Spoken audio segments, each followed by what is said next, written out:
everybody, Candace here with Green Roof Farms DIY. Thanks for subscribing to the Green Roof Farms DIY YouTube channel and being a member of the Facebook group. I'm going to go ahead and show you how to make the double canning jar applique design today that is being sold at shop.greenrooffarmsdiy.com. This is a fun design. There's another video posted on the YouTube channel on how to make your vinyl fused fabric that's going to go inside the canning jars, which gives it that nice glass look. Right now I'm just going to take you through how to actually stitch out the design so we can put this fun veggie printed vinyl fabric in there. So the very first one that you're going to see is going to be the knockdown. Since I'm using a terry towel, I'm going to go ahead and use the knockdown. Then we're going to go into the outline, or well, actually homemade, and then we're going to go into the outline. And that outline is just showing you where to put your vinyl fused fabric down, so that way it can tack it down.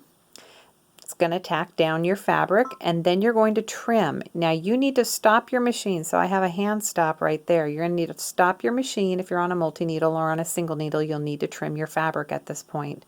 And what you want to do is you want to trim your fabric all the way around the canning jar, and then I like to have it just kind of be a little bit not straight across, because the lid needs to come down on it. So I just kind of curve it. I curve my fabric up a little bit when I'm trimming it, and I'm going to show you that as we go through it. Then the satin is done on the jars, and then you see another outline, and that outline, let me zoom in a little bit more. That outline that you see right there, this is letting us know it's time to start working on the jar tops. And so you're going to put your metal looking fabric down.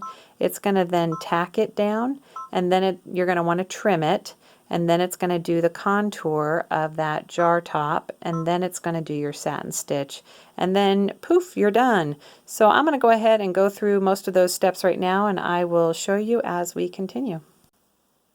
Alright, so now we've come to the point that the outlines were stitched out, and now it's going to do the tack down. So I go ahead and lay my fabric there. This is my vinyl coated fabric, and I let it tack it down.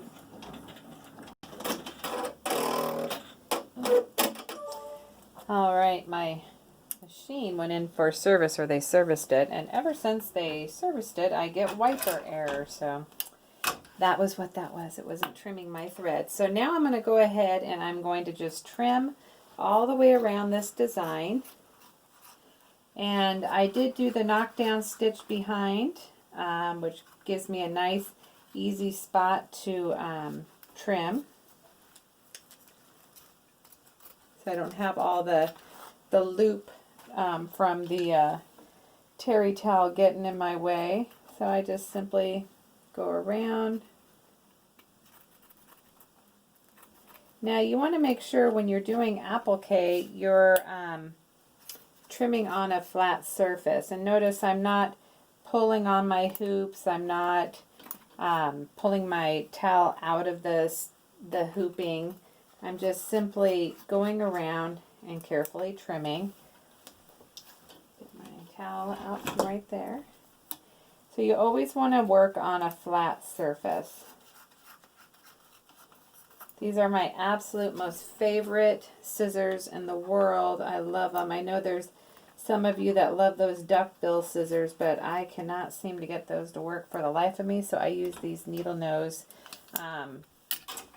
applique scissors, and I absolutely love them.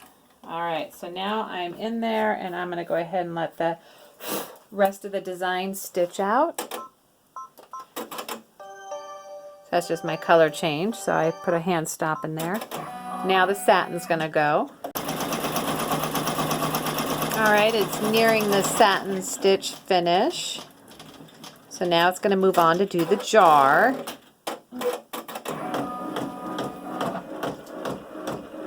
So first thing it's going to do is stitch the outline to where the jar is going to go. And I'm going to use this fun little fabric that has a little bit of a crinkle to it. I thought that would look really nice.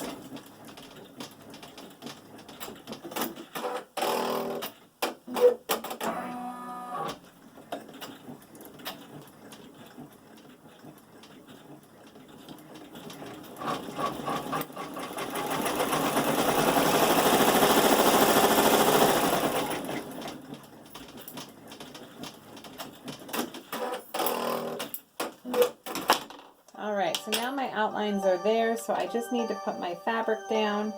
And you know, this design's pretty forgiving. I just put the fabric down and let that tack down occur.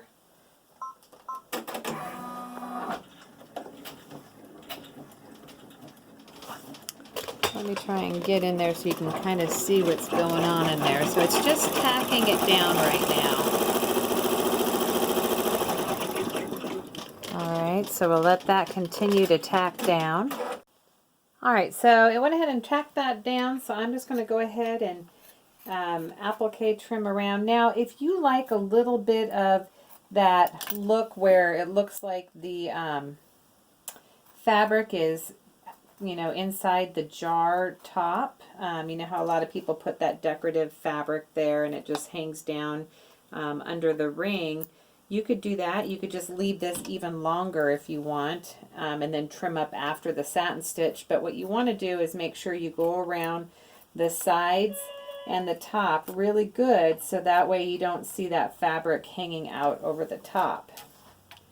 So I'm just trimming down, and so I'll go ahead and trim this one. I don't like seeing that fabric hang down as much, so I'm just going to trim it back just a little bit more, but you can leave it a little bit longer, and it's kind of fun to play around with it.